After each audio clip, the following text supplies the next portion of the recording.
আসসালামু আলাইকুম ওয়া রাহমাতুল্লাহ। প্রিয় দর্শক, আজ 17 রমজান।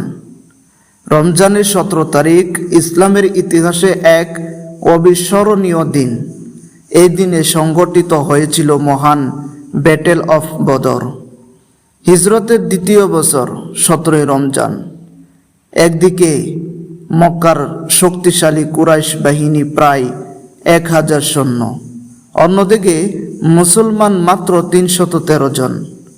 মুসলমানদের কাছে ছিল মাত্র কয়েকটি ঘোড়া এবং প্রায় 70টি ওট। অস্ত্র ছিল খুবই কম। মানবিক হিসাব করলে এই যুদ্ধে মুসলমানদের জয়ের কোনো সম্ভাবনাই ছিল না, কিন্তু তাদের কাছে ছিল এক অমূল্য শক্তি, আল্লাহর উপর অটুট ঈমান এবং রাসূল সাল্লাল্লাহু আলাইহি ওয়াসাল্লামের নেতৃত্ব। যুদ্ধের আগের রাত্রে রাসূল সাল্লাল্লাহু আলাইহি ওয়াসাল্লাম সারা রাত আল্লাহ তাআলার কাছে দোয়া করলেন। তিনি কাঁদতে কাঁদতে বলেছিলেন, হে আল্লাহ, আজ যদি এই ছোট দলটি ধ্বংস হয়ে যায়, তাহলে পৃথিবীতে আর কেউ তোমার ইবাদত করবে না। সাহাবীরা দৃঢ় ঈমান নিয়ে যুদ্ধের জন্য প্রস্তুত হলেন। তখন আল্লাহ তাআলা কুরআনুল কারিমে ঘোষণা দিলেন, যখন তোমরা তোমাদের রবের কাছে সাহায্য চেয়েছিলে, তখন তিনি তা কবুল করেছিলেন।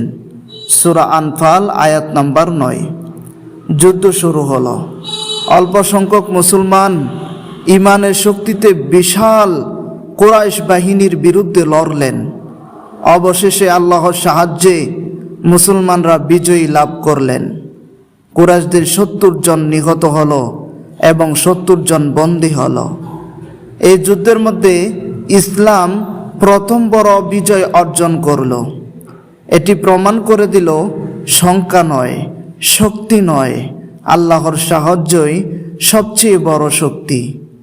এই কারণেই আল্লাহ তাআলা বদরের যুদ্ধকে বলেছিলেন ইয়াউমুল ফুরকান, অর্থাৎ সত্য ও মিথ্যার পার্থক্যের দিন।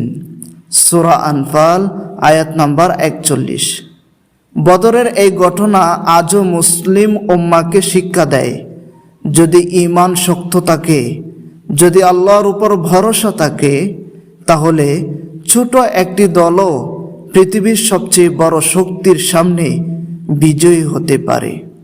17 রমজান তাই শুধু একটি ইতিহাস নয়, এটি ঈমান, ত্যাগ এবং আল্লাহর সাহায্যের এক মহান শিক্ষা। প্রিয় ভাই ও বোনেরা, এই জন্য আমাদের ঈমানকে মজবুত করতে হবে। আল্লাহ রাব্বুল আলামিন আমাদের ঈমানকে মজবুত বানানোর তৌফিক দান করুন, আমিন।